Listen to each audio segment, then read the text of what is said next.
अस्सलाम वालेकुम, आप देख रहे हैं ई वर्ल्ड। मैं हूं आपके साथ ज़ुबैर अली। दोस्तों, अमेरिका और ब्रिटेन ने मिलकर कल यमन के ऊपर हमला किया था, जिसमें कई यमन जो हैं हूतीस शहीद हो चुके हैं। यमन के जंगजू हैं उसमें कई शहीद हो चुके हैं।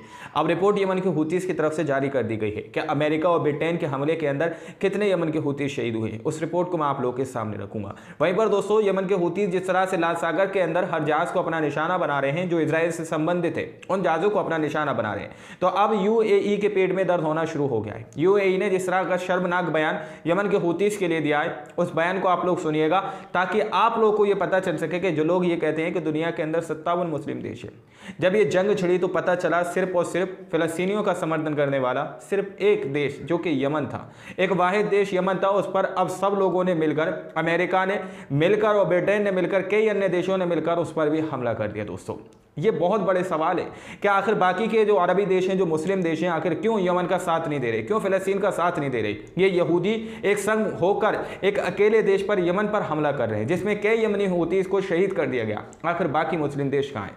ये एक बहुत बड़ा सवाल खड़ा होता है। दोस्तों, दावा ये किया जा रहा है कि कल अमेरिका और ब्रिटेन ने जिस तरह से यमन पर हमला किया, आज दोबारा से उसने हमला किया है, इस तरह की आशंका जताई जा रही है। स्क्रीन पर इस रिपोर्ट को देखिए।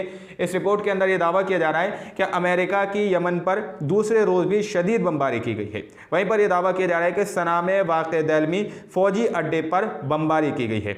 यमन हूसियों के फौजी अड्डों और ठिकानों को निशाना बनाया गया। बहर हमर में यमनी हूसियों के इजरायली जहाज़ों पर हमले के बाद बदला लिया गया। अमेरिका ने तमाम हदें पार कर दी हैं। अब यमन की फौज अमेरिकी जहाज़ों को तबाह करेगी। यमन के अंसारुल्लाह हूसियों ने तबले जंग बजा दिया। दोस्तों, इस तरह की बात यहाँ पर कही जा रही है कि अमेरिका और ब्रिटेन की तरफ से कई जो है हूसियों के निशान, जो ठिकाने उनको अपना निशाना बनाया गया, जिसके अंदर कई यमन के हूतीस जो हैं पूरी तरह से शहीद हो चुके हैं। उस रिपोर्ट को मैं आप लोगों को अभी इसी वीडियो के अंदर बताऊंगा कि कितने यमन के हूतीस शहीद हो चुके हैं। अमेरिका और ब्रिटेन ने जैसे ही ये हमला किया, उसके बाद से ही यूएई भी फड़फड़ाने लगा। दोस्तों, उसने भी यमन के हूतियों के खिलाफ जिस तरह का बयान दिया है, उस बयान को आप लोग सुनिए और शायद आप लोगों को ये शक होगा कि आखिर ये कैसे ईमान वाले हैं। रिपोर्ट आप स्क्रीन पर इसको देख सकते हैं। इस रिपोर्ट को जरा गौर से पढ़िएगा और गौर से सुनिएगा ताकि आपको यह पता चल सके कि दुनिया के अंदर कितने ही देश मुसलमान हो गए हैं और कितने ही देश जो है यहूदियों का साथ देने वाले हैं। तो यूएई क्या कह रहा है, स्क्रीन पर इस रिपोर्ट को देखिए।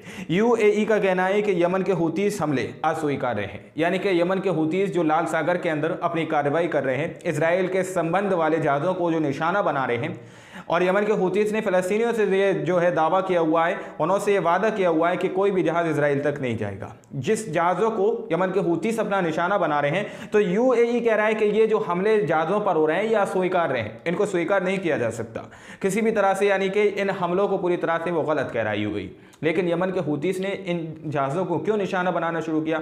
आखिर उसने इजराइल से क्या डिमांड की थी? यही कहा था ना कि जो फिलिस्तीनियों का नरसंहार हो रहा है उसको पूरी तरह से बंद कर दे, हम हमले करना बंद कर देंगे। लेकिन यमन के हूतीस के तो इसको हमले नजर आ रहे हैं यूएई को, लेकिन इजराइल के हमले जो गजा के अंदर हो रहे हैं उसको ये नजर नहीं आ रहे कि फिलिस्तीनियों का किस तरह से नरसंहार हो रहा है, उसको ये चीज नजर नहीं आ रही। यमन के हूतीस के हमले साफ तौर पर उसको अस्वीकार लगने लगे, लेकिन यहां पर जो इजराइल कई महीनों से फिलिस्तीनियों पर जो बम गिरा रहा है, जिस तरह से उनका नरसंहार कर रहा है, उसको वो स्वीकार रहे हैं यूएई। आप लोग समझ सकते हैं अब जो ये जंग छिड़ी है ना दोस्तों, इससे बहुत सारे देशों के चेहरे जो है पूरी तरह से बेनकाब हो चुके हैं, जिनको लोग ये समझ रहे थे कि ये ईमान वाले हैं, लेकिन असल में वो यहूदियों के दलाल निकले हैं। दोस्तों, जी हाँ, वो सब के सब यहूदियों के दलाल निकले हैं। जिस तरह के शर्मनाक बयान अब जो मुस्लिम देशों की तरफ से निकल के आ रहे हैं, उससे साफ तौर पर यह साफ होता है कि हाँ, ये अब मुसलमान नहीं है, ये जो है यहूदियों के दलाल बन चुके हैं। वहीं पर दोस्तों, जिस तरह से अमेरिका और ब्रिटेन ने जो है हमला किया है यमन पर, उसके बाद से एक बात बहुत ज़्यादा सुर्खियों में वायरल हो रही है ईरान के सैयद अली खामेनी को लेकर। जी हाँ, ईरान के सैयद अली खामेनी की तरफ ये रुख किया जा रहा है कि सिर्फ और सिर्फ दुनिया के अंदर एक यही वाहिद है कि ऐसे इंसान हैं जो अमेरिका को अपने पैरों में ला सकते हैं, उसको घुटनों के बल बैठा सकते हैं, उसको चरणों में ला सकते हैं। इस तरह का दावा ईरान के सैयद अली खामेनी की तरफ से किया जा रहा है। स्क्रीन पर इस रिपोर्ट को देखिए। इसमें यह दावा किया जा रहा है कि सैयद अली खामेनी को छोड़कर दुनिया में कोई भी अमेरिका को घुटनों पर नहीं ला सकता। यानी कि अमेरिका और इजराइल जो दुनिया के अंदर सुपर पावर होने का रोब छाड़ते हैं, तो दावा ये किया जा रहा है कि ईरान के अली सैयद खामेनेई अगर इस जंग में कूद जाते हैं तो अमेरिका उनके डर से, उनके खौफ से घुटनों पर आ जाएगा। इस तरह का दावा किया जा रहा है। लेकिन अभी तक खबरें ऐसी निकल कर नहीं आई कि आखिर ईरान क्या कर रहा है। ईरान की तरफ से कोई भी प्रतिक्रिया अभी तक क्यों नहीं दी गई। ये सवाल दोस्तों बहुत बड़े बड़े खड़े हो रहे हैं। जिस तरह से इजराइल और अमेरिका के संग मिलकर कई अन्य देश एकजुटता होकर यमन पर हमला कर रहे हैं, लेकिन सारे अरबी देश और मुस्लिम देश बैठकर इन तमाशों को देख रहे हैं। जो फिलिस्तीनियों का समर्थन कर रहे हैं उनको साफ तौर पर ये कह रहे हैं कि ये इनके हमले स्वीकार्य नहीं है, इनके हमले जो हैं सारे अस्वीकार्य हैं। सारे देशों ने मिलकर अमेरिका के लिए, ब्रिटेन के लिए अपने हवाई क्षेत्र दोस्तों खोल दिए हैं यमन पर हमला करने के लिए। सारे खाड़ी देशों की तरफ से ऐसी खबर निकल के आ रही है। इस खबर को देखिए ताकि आप लोगों को ये पता चल सके कि आज के जमाने में मुसलमानों की कितनी ही कौन मदद कर रहा है, कितने ही अरबी देश जो हैं खुलकर यमन का साथ दे रहे हैं। स्क्रीन पर इस रिपोर्ट को देखिए। सभी खाड़ी देशों ने यमन पर हमले के लिए अमेरिकी और ब्रिटिश विमानों को अपने हवाई क्षेत्र का उपयोग करने की अनुमति दी है, सिवाय ओमान को छोड़कर। इसमें आप लोग मैप देख सकते हैं। मैप के अंदर दिखाया गया है कि सिर्फ ओमान को छोड़ दीजिए, बाकी सारे देश जो हैं यमन पर हमला करने के लिए उन्होंने अपने हवाई क्षेत्रों को अनुमति दे दी है कि तुम यहां से आकर यमन पर हमला कर सकते हो। लेकिन अभी तक सारे अरबी देश, सारे मुस्लिम ममालिक जितने भी हैं, सब के सब सोए हुए हैं। उनकी गैरत अब भी नहीं जाग रही।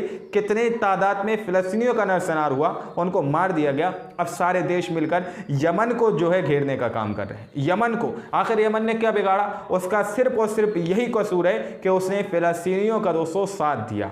आखिर यमन पर इसीलिए ये लोग टूट पड़े हैं।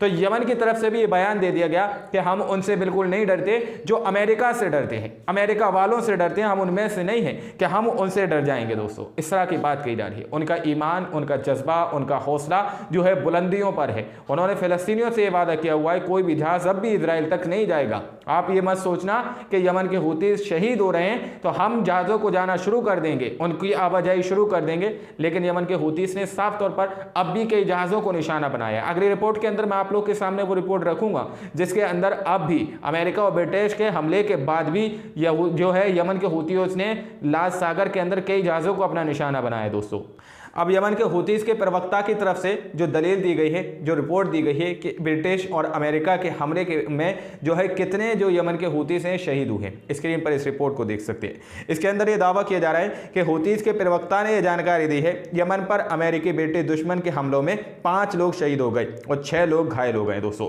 इस तरह की बात कही जा रही है। जी हाँ, जो 5 यमन के हूतीस हैं वो शहीद हो चुके हैं और 6 जो यमन के हूतीस हैं वो घायल हुए हैं। अमेरिका और ब्रिटिश ने जो कार्रवाई यमन के हूतियों पर की है, जो हमले, जो बमबारी उसने की है, उसमें 5 यमन के हूतीस शहीद हो चुके हैं और 6 यमनी हूतीस जो हैं घायल गंभीर रूप से हैं। ये सारा दृश्य आज भी वो मुस्लिम ममालिक देख रहे हैं जो अपने आप को ये दावा करते हैं कि हम एक मुसलमान हैं, हम एक मुस्लिम देश है।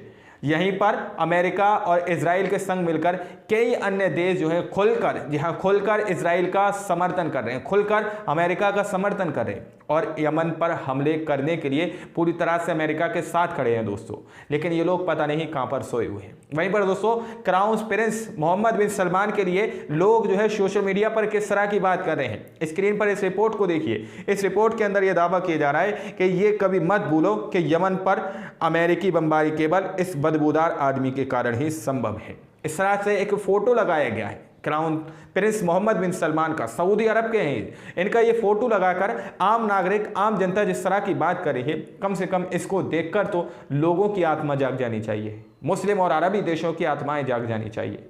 क्या आखिर किस तरह से उन्होंने इनको इनके हालात पर छोड़ दिया है और सारे यहूदी मिलकर एक एक करके सबको निशाना बनाते हुए नजर आ रहे हैं। पहले फिलिस्तीन, अब यमन, फिर उसके बाद कौन सी कंट्री होगी पता नहीं, लेकिन ये सब मिलकर जिस तरह से हमले कर रहे हैं, ये सारी चीज़ें ये बात को दर्शाती हैं कि हाँ, जो अब अपने आप को मुस्लिम कह रहे थे उनके चेहरे बेनकाब हो चुके हैं। तो यमन के हूतीस पूरी तरह से शहीद हो चुके हैं, 5 और 6 यमन के हूतीस बुरी तरह से घायल हैं। दोस्तों ये बड़ी खबर थी। बाकी आप लोग क्या सोचते हैं अपनी राय कमेंट सेक्शन में हमें ज़रूर दीजिएगा। मिलता अगली वीडियो में, जब तक के लिए अपना ख्याल रखिएगा और सच्ची खबरें देखने के लिए चैनल को सब्सक्राइब कर सकते हैं।